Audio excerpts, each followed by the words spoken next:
বাংলাদেশের first of all প্রথম এই সুগার মামির ব্যাপারটা আমি রিভিল করি। গুলশানের সুগার মামি পাওয়া যায় ওইখানে কিছু ক্রাইটেরিয়া আছে, আমি আজকে রিভিল করে দিচ্ছি। গুলশানে নাবানা টাওয়ার নামে একটা জায়গা আছে, যেটা সবাই জানেন।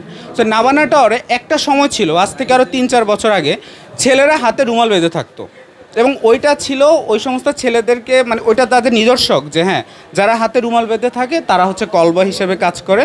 বিভিন্ন সুগার মাম্মিরা এসে হচ্ছে যে তাদেরকে ওইখান থেকে পেমেন্ট অনুযায়ী রিসিভ করে নেয়। আমার ক্যারিয়ারের জন্য আমি হচ্ছে নিজেই সুগার মামি সার্চ করব যে আমার একজন দরকার। ওয়েলকাম মাই লাইফ, তুমি আমার লাইফটাকে অনেক পাওয়ারফুল করে দাও, অনেক এনার্জেটিক বানিয়ে দাও, আমি থাকবো as like Prince Laila Mamun. বাংলাদেশের ফার্স্ট অফ অল প্রথম এই সুগার মামির ব্যাপারটা আমি রিভিল করি, সেটা হচ্ছে জয় ভাই 300 সেকেন্ডের প্রোগ্রামে এবং 13টি প্রশ্নের প্রোগ্রামে জয় ভাইয়ের এই সুগার মামির ব্যাপারটা আমি প্রথম বলি। সেখান থেকে অন্যান্য মডেলরা হচ্ছে সুগার মামি নিয়ে কথা বলা শুরু করে দেয়। সো বর্তমান সময়ের সুগার মামি, সুগার ড্যাডি ইটস নর্মাল একটা ব্যাপার। ছেলেরা যদি তাদের ক্যারিয়ার বিল্ড আপ করতে চায়, নিঃসন্দেহে তার একটা সুগার মামি 100% প্রয়োজন আছে। মেয়েরা যদি তাদের ক্যারিয়ার বিল্ড আপ করতে চায়, নিঃসন্দেহে তার একটা সুগার ড্যাডির অবশ্যই প্রয়োজন আছে। এছাড়া আদার্স কোনো বিকল্প কিছু নাই। যদি ভালো একটা লাইফ লিড করতে চায়, স্মার্টলি একটা জীবন যদি সে করতে চায়, ভালো ক্যারিয়ার করতে চায়, পিছনে একটা সাপোর্ট তার অবশ্যই দরকার। আর সেই ক্ষেত্রে সুগার মামি, সুগার ড্যাডিরা মোস্ট ইম্পর্ট্যান্ট আমি মনে করি।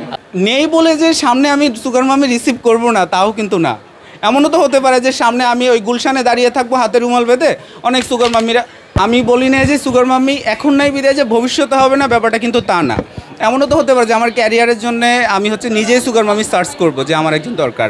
ওয়েলকাম মাই লাইফ, তুমি আমার লাইফটাকে অনেক পাওয়ারফুল করে দাও, অনেক এনার্জেটিক বানিয়ে দাও, আমি থাকবো as like Prince Laila Mamun. গুলশানের এই ব্যাপারটা একদম 100% সত্যি কথা। গুলশানের সুগার মামি পাওয়া যায় ওইখানে কিছু ক্রাইটেরিয়া আছে, আমি আজকে রিভিল করে দিচ্ছি। গুলশানে নাবানা টাওয়ার নামে একটা জায়গা আছে, যেটা সবাই জানেন। তো নাবানা টাওয়ারে একটা সময় ছিল, আজ থেকে আরও 3-4 বছর আগে, ছেলেরা হাতে রুমাল বেঁধে থাকতো এবং ওইটা ছিল ওই সমস্ত ছেলেদেরকে, মানে ওইটা তাদের নিদর্শক যে হ্যাঁ, যারা হাতে রুমাল বেঁধে থাকে তারা হচ্ছে কলবা হিসেবে কাজ করে।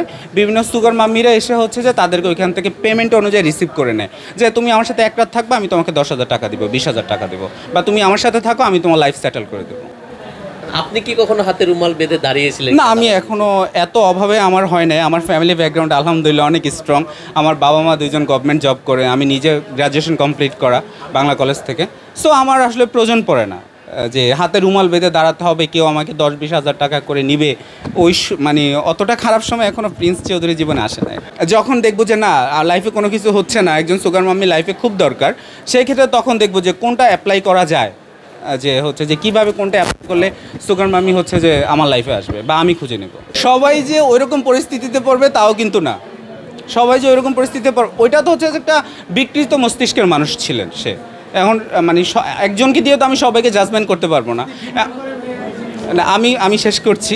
যেমন উনি হচ্ছে যে ওই ছেলের কাঁধের উপরে উঠে বিভিন্ন রকম টর্চার করছে। এমনও তো হতে পারে যে আমার যে সুগার মাম্মি থাকবে, আমি তার কাঁধের উপর থাকবো, এটা সে পছন্দ করে। ব্যাপারটা এরকমও হতে পারে। তো আসলে সময় বলে দিবে কে কার কাঁধে উঠবে, কে কার কাঁধে নামবে। যেমন সুগার মাম্মি, যার প্রচুর টাকা থাকতে হবে।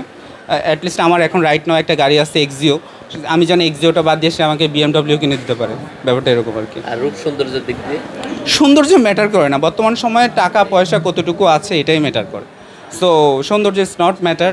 সো তোমার ব্যাংক ব্যালেন্সটা। আমি একজন মাস্টার্স কমপ্লিট করা ছেলে এবং আমি একজন মডেল। আমার বাংলাদেশে আলহামদুলিল্লাহ ভালো আর্নিং হচ্ছে সমসাময়িক অন্যান্য মডেলদের থেকে। সো আমি কেন প্রবাসে গিয়ে হচ্ছে যে আর্ন করবো? হোয়াই? সুগার মাম্মিকে বিয়ে করবো ব্যাপারটা কিন্তু সেটা বলি নাই। আমি বলেছি সুগার মাম্মি প্রয়োজন হতে পারে। কতজন সুগার মাম্মি হচ্ছে বিয়ে বসে? একজনও না, কিন্তু সবাই হচ্ছে তাদের ফিজিক্যাল চাহিদার জন্যে, কোয়ালিটি টাইম স্পেন্ড করার জন্যই কিন্তু তারা ছেলেদেরকে খুঁজে নেয়। কেউ বিয়ে করার জন্যই কিন্তু ছেলেদেরকে খুঁজে নেয় না। আর সুগার মাম্মি তারাই হয় যাদের হাজব্যান্ড থাকে। এবং আমি আরেকটা কথা বলি, সুগার মাম্মিদের ক্ষুধাটা কী? সামহাও ওনার হাজব্যান্ড দেশে বাইরে থাকে, অনেক প্রভাবশালী, কিন্তু ওনার হাজব্যান্ড ওনাকে ফিজিক্যালি স্যাটিসফ্যাকশন করতে পারে না। সেই ক্ষেত্রে হচ্ছে যে একজন সুগার মাম্মি হচ্ছে যে বিভিন্ন ছেলেদেরকে খুঁজে নেয়। খুব সিম্পল ক্যালকুলেশন।